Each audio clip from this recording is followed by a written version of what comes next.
आपण एक objective question solve करूया आज. कुठलाही कॉम्प्लेक्स नंबर घेतो मी, प्युअर इमेजनरी पार्ट, कॉम्प्लेक्स नंबरचा प्युअर इमेजनरी पार्ट, त्यामध्ये y ची व्हॅल्यू 1 आहे.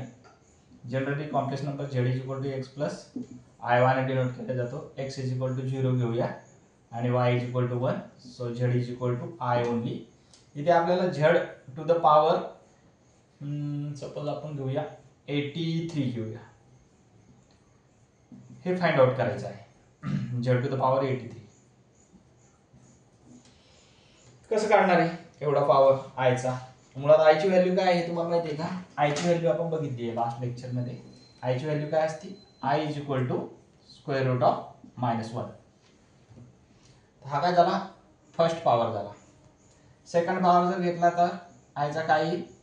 (-1) bracket square, that means only -1. Third cube करूया आपण याचा, i क्यूब काय मिळेल आपल्याला? (-1 to the power 3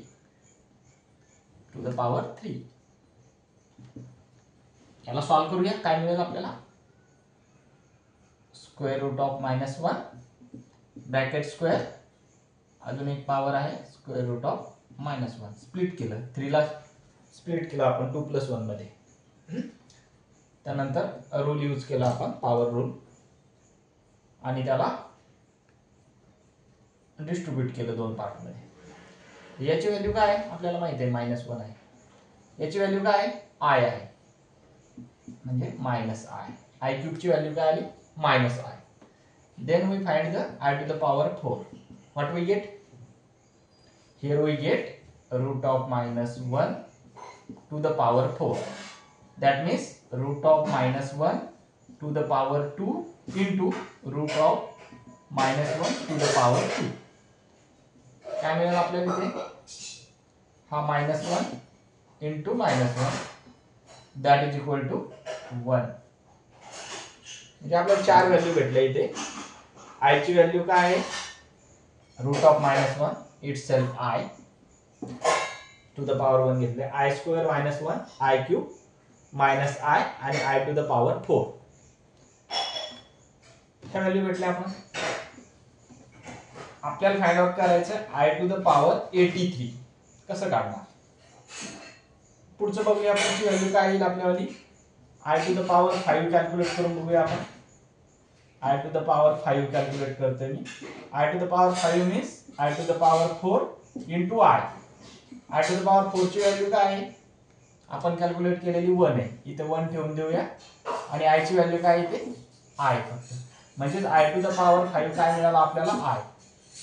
i to the power 6 calculate करूया. 6 काय मिळेल?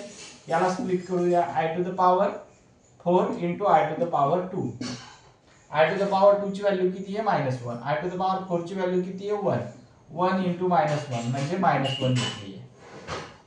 i टू द पॉवर 6 ची व्हॅल्यू -1 भेटली. थर्ड व्हॅल्यू कॅल्क्युलेट करूया आपण. थर्ड व्हॅल्यू काय आहे?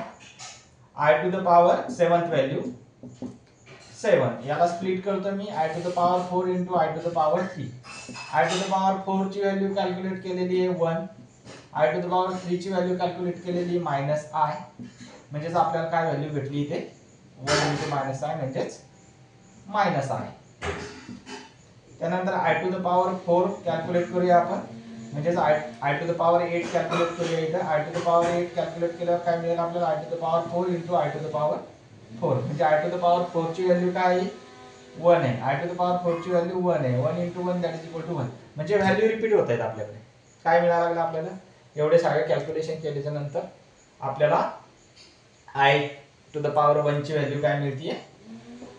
मी क्लीन करतो एकदा व्यवस्थित लिहितो. हे झाले calculation. i to the power 4 झालं की व्हॅल्यू रिपीट होतीये. पुढे कसे कॅल्क्युलेट करणार? म्हणजे i टू द पॉवर, आपल्याला काय फाइंड आउट करायचं आहे? i to the power 83. i ची व्हॅल्यू काय आली? i स्क्वेअर ची व्हॅल्यू काय आली आहे? -1. i क्यूब ची व्हॅल्यू किती आली आहे? -i. आणि i टू द पॉवर 4 ची व्हॅल्यू किती आली आहे? 1. Similarly I to the power 5 calculate केलं आपण, ही व्हॅल्यू आली आपल्याला I to the power 6 calculate केली, ही व्हॅल्यू आपली आली -1. I to the power 7 calculate केली आहे, ही व्हॅल्यू -i आली.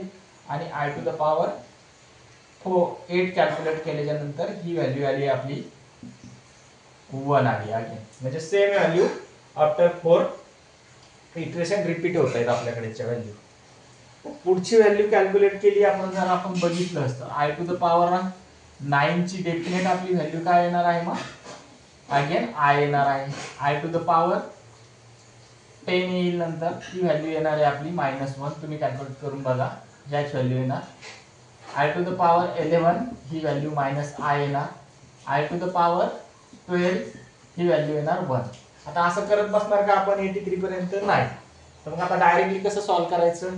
4 व्हॅल्यूच्या 4 पॉवर झाल्याच्या नंतर व्हॅल्यू रिपीट होत आहेत, तर मग काय करायचं? सिंपल कॅल्क्युलेशन आपण करणार आहे. मी हे थोडंसं क्लीन करतोय. 4 च्या नंतर व्हॅल्यू रिपीट होत आहेत, समोरचं क्लीन करून घेतो. आपण बघूया आय टू द पॉवर. तर काय करायचं, हा जो पॉवर दिलेला आहे तुमचा 83, तर 4 नंतर व्हॅल्यू रिपीट होते. 83 ला काय करूया, 4 न डिवाइड करूया. तर काय येईल आपलं, डिव्हिजन झाल्यानंतर इथं 2 येतील, इथे 0, सबट्रॅक्शन केल्यावर डिवायडेशन करतोय. नंतर रिमाइंडर 3 आहे, तर 4 न डिवाइड होत नाहीये. रिमाइंडर काय आला, 3 आला. तर हा जो रिमाइंडर आहे 3, म्हणजेच हा काय करणार आपण, आय टू द पॉवर 4 आपण 83, म्हणजे आय टू द पॉवर 83 ला असं लिहिणार आपण, I to the power 80 plus 3, म्हणजेच I to the power 80 into I to the power 3. आणि ही जी व्हॅल्यू आहे ही 4 च्या मल्टिपल मध्ये आहे, 4 च्या मल्टिपल मध्ये आहे, म्हणून याची व्हॅल्यू 4 ची जी व्हॅल्यू आहे 1, तर ही व्हॅल्यू इथं 1 येणार आहे. याची टोटल व्हॅल्यू काय आहे, ती 1 आहे. 4 च्या मल्टिपल मध्ये असल्यामुळे याची व्हॅल्यू 1 येईल. आणि इथे काय राहतील, फक्त आय क्यूब राहतील. आणि आय क्यूब ची व्हॅल्यू कॅल्क्युलेट केलेली काय आहे, इथं -i. म्हणजे एकंदरीत डायरेक्टली कॅल्क्युलेशन करून या पद्धतीने पण आपण सॉल्व्ह करू शकतो. आणि डिव्हिजन रूल जर यूज केला तर इथे डायरेक्टली आपण हे सगळ्या टर्म आपण स्किप करू शकतो. I to the power 83 is equal to I to the power, remainder जो आलेला आहे तो इथे पॉवरला द्या. इथे पॉवरला दिल्याच्या नंतर आय टू द पॉवर 3 ची व्हॅल्यू जी असेल इथे ती लिहून टाकायची, ती तुमची येणारा आन्सर असेल. हा क्वेश्चन ऑब्जेक्टिव्ह आहे. अशा पद्धतीचे अनेक क्वेश्चन तुम्हाला नेट सेटच्या किंवा बँकिंगच्या एक्झाम मध्ये विचारले जाऊ शकतात. What is the power of complex number 83? तर 81 पण असू शकते, तर 47 पण असू शकते, कुठलाही नंबर असू शकतो, 109 पण असू शकतो. अनेक नंबर आहे, त्यापैकी एक नंबर असू शकतो. या पद्धतीची मेथड यूज करून तुम्ही सॉल्व्ह करू शकता. After 4 iteration all values are repeated, therefore we use this rule to find the power of that complex number I. ठीक आहे. अजून पुढच्या पार्ट मध्ये आपण नेक्स्ट एक ऑब्जेक्टिव्ह क्वेश्चन बघूया.